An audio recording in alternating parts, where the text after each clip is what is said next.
Hello, my name is Brandon Ivey. I'm a global power with shopping Sherlock, and here to bring with you a new e-commerce news. This is from CNBC, and the title of this article is 5 Problems Retailers Must Fix in 2014.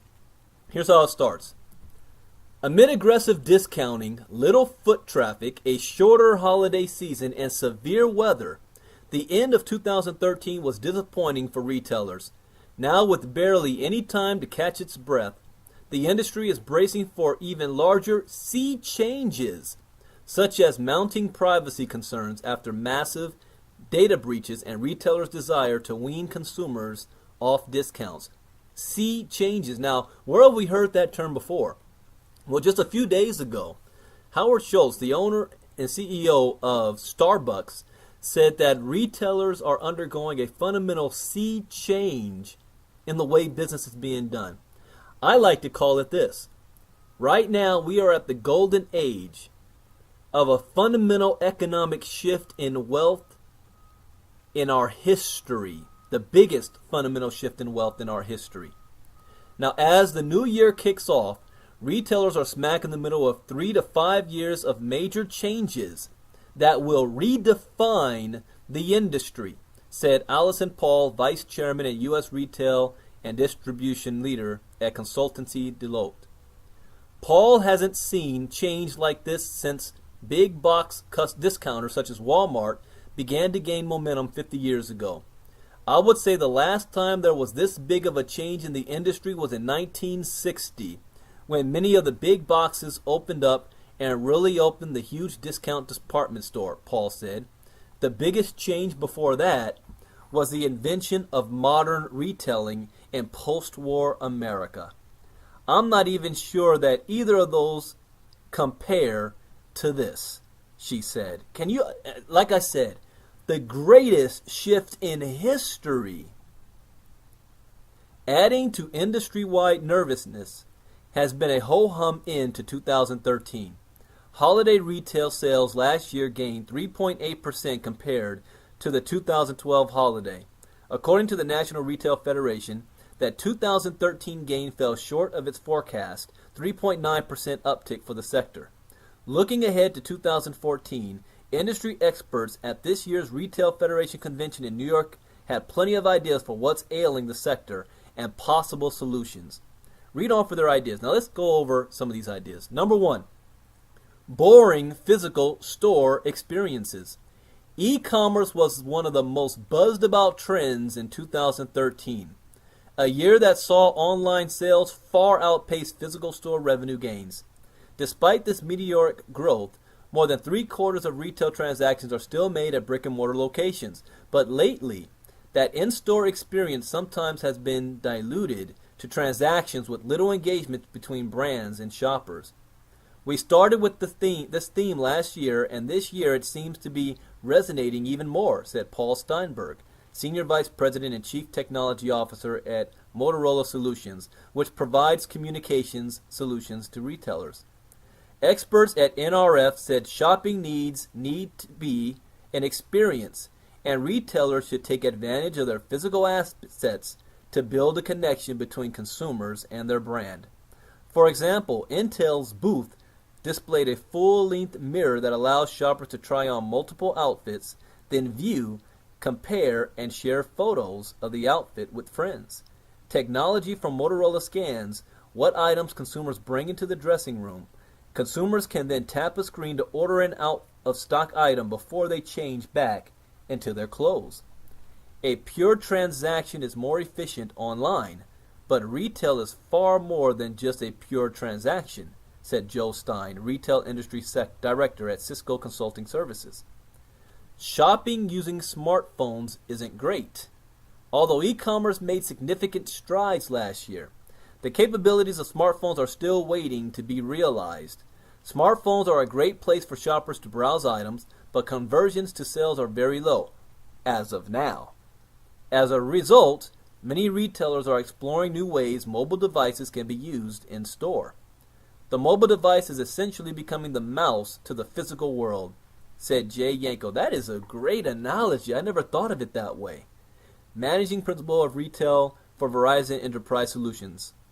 Retailers are exploring mobile apps that track customers as they shop, sending them tailored offers when they reach a certain section of the store, recommending items based on past purchases, or allowing shoppers to program automated shopping lists. Forward-thinking companies need to create an augmented experience for shoppers, said Bob Moncrief, Retail and Consumers Advisory Leader. Lululemon's Chief Information Officer, Alan Smith, for example, pointed to his brand's app, which allows customers to find nearby yoga classes. But while retailers are beginning to acknowledge the importance of incorporating unique mobile technology into their stores, the trend is still several years away from being widespread, experts said. Another challenge is where to assign the sales credit when an order is placed online and fulfilled in store, said Janet A. Shopping Sherlock. Number 3, reduced privacy in exchange for deals. Of course, high-tech sales and personalized recommendations and coupons through smartphones raise all kinds of privacy questions, especially after industry-rocking data breaches for at least 2 major retailers, Target and Neiman Marcus. A key industry question is, where is the line between helpful and creepy? Some shoppers welcome targeted coupons, while others prefer not to be tracked. It's absolutely a fine line, and it's one that the industry's worried about, said Brian Gerard, an executive with global IT consultancy Capgemini. Experts already have found there are key factors that determine how much information a shopper is willing to share. Age is a big player, as millennials are much more accustomed to sharing data, said PwC's Moncrief. Others are willing to share data as long as they receive some sort of value in return.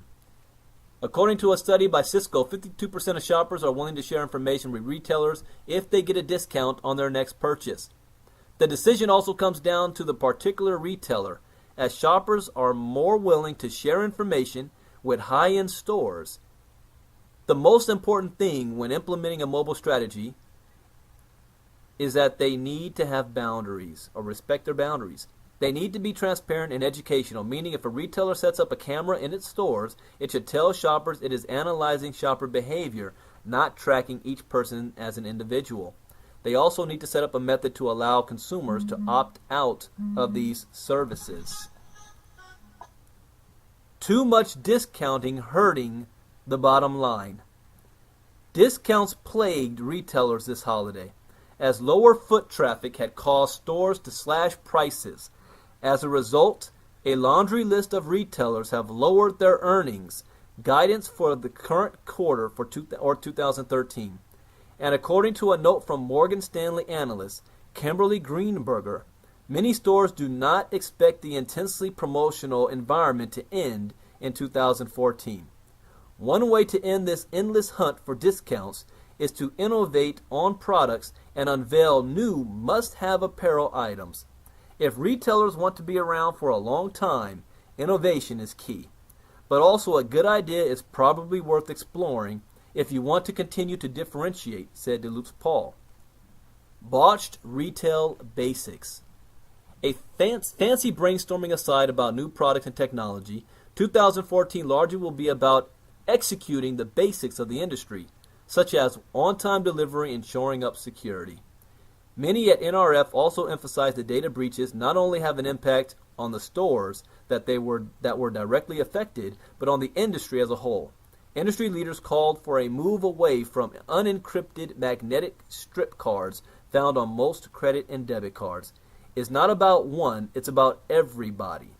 What are we doing to protect our consumer data? Because in the end, if we don't have trust, you don't have that consumer. Well, those are the five suggestions that retailers need to make in 2014. But the bottom line is that the rising growth of e-commerce is changing the way businesses are approaching their retail brick-and-mortar stores and how to adapt to this changing environment. I'd like to go right back to that top paragraph. That is very, very key. And I'm going to read this again. It says, as the new year kicks off, retailers are smack in the middle of 3 to 5 years of major changes. I will say the last time there was this big of a change in the industry was in 1960, when many of the big boxes opened up and really opened the huge discount department store. The biggest change before that was the invention of modern-day retailing in post-war America, and I'm not even sure that either of those compare to this. Shopping Sherlock is perfectly positioned. Get yourself positioned as well.